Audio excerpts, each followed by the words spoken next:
చూసుకోండి. ఇదే నా మొహం.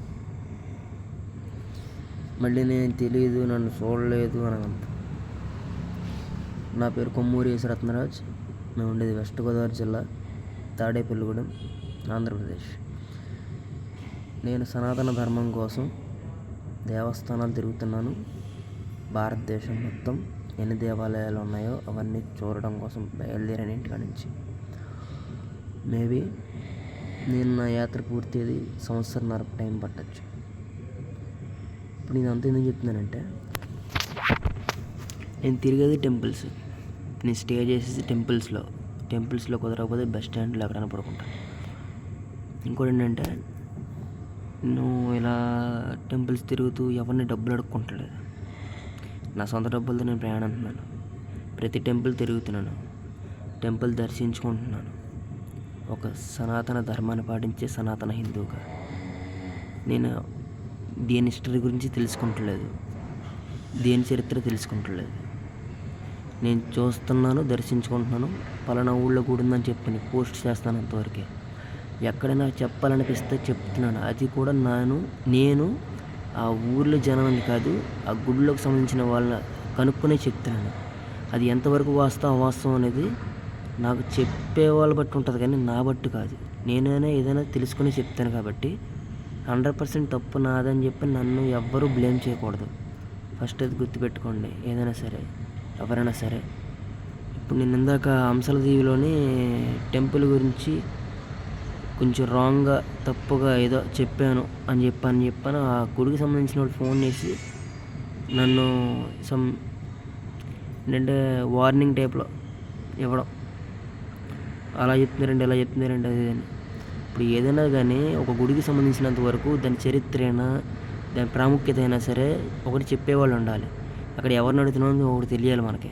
నేను అప్పటికే ముగ్గురిని అడిగాను. అక్కడ ఆ ముగ్గురు బ్రాహ్మణులు కాదు అని చెప్పి అన్నట్టుగా అనుకుంటే ఇంకా నేను ఎవరిని అడగాలి చెప్పండి మీరే. ఒకటి ఏ గుడికి సంబంధించిన చరిత్ర అయినా సరే, దాని హిస్టరీ అయినా సరే ఒక బ్యానర్ మీద కానీ లేదా శిలాఫలకాల మీద కానీ రాసి పెట్టి ఉంచుతారు. ఎక్కడ నెతకాలి? నాకు ఎక్కడా కనిపించలేదు. కనిపించినంత మటుకు నేను తిరిగే ప్రతి దేవాలయం గురించి శిలాఫలకాలున్నా, బ్యానర్స్ ఉన్నా, దాని చరిత్ర హిస్టరీ ఏమైనా ఉన్నా సరే తీసి పెడతాను నేను. ఎందుకంటే మళ్ళీ మనం చెప్తే ఏమైనా లోటుపాట్లు ఉంటాయి కదా అని నేనేం మాట్లాడను. అది ఏదైనా దేని గురించైనా మాట్లాడాలనుకుంటే కొంచెం పద్ధతిగా మాట్లాడాలి. ఇప్పుడు వాళ్ళు ఫోన్ చేసినప్పుడు మరీ దారుణంగా, చాలా నీచంగా, చిరాగ్గా మాట్లాడాడు. మళ్ళీ అవతల బ్రాహ్మణులు, వాళ్ళు శివార్చకులు అంట. ఎలా మాట్లాడి కొంచెం ర్యాష్గా, మరీ దారుణంగా. ఇప్పుడు నేను మాట్లాడిన విధానం బాధ కలిగించింది, ఓకే. ఫోన్ చేసినప్పుడు అవతల వ్యక్తి ఎలా మాట్లాడుతున్నాడో తెలుసుకుని మాట్లాడుతుంది పద్ధతి లేదు. నేను కొన్నాను, నేను ఇప్పుడు రాలేను, నేను యాత్రలు చేస్తున్నాను, నేను కాలనడక చేసుకుంటూ నేను దేవాలయాలు తిరుగుతున్నాను, పలానా ఊళ్ళో ఉన్నాను అని చెప్పి అన్న మాటకే నువ్వు నన్ను వెళ్తున్నావు, నీ దమ్ముంటారా, నువ్వు నన్ను వెళ్తున్నావు, అది ఇది అన్నట్టుగా మాట్లాడుతున్నాను నేను బాగా ర్యాష్గా. అంటే ఎంత బ్రాహ్మణులు అయితే మాత్రం ఎంత దారుణం. అదండి. ఇక్కడ ఎలా ఉందంటే, ధర్మాన్ని పాటిస్తూ ధర్మం కోసం తిరిగే ఒక ధర్మ పౌరుడికి ఇలా ఉంది.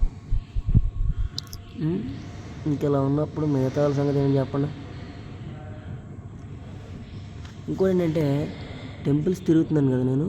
టెంపుల్స్ తిరుగుతున్నప్పుడు కొన్ని దేవాలయాల్లో చాలా లోటుపాట్లు ఉంటున్నాయి. వాష్రూమ్స్ సరిగ్గా ఉండలేదు. అంటే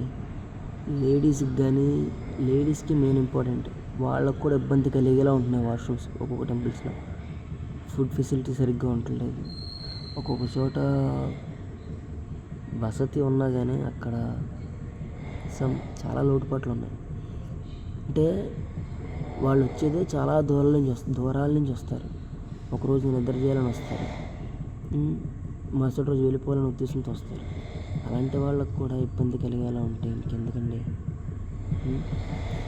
ఇప్పుడు నేను మాట్లాడిన పద్ధతి విధానం కూడా ఇప్పుడు చూసేవాళ్ళు చాలామందికి నచ్చదు.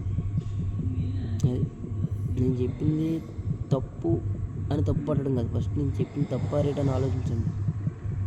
అది జై శ్రీరామ్, జై భారత్.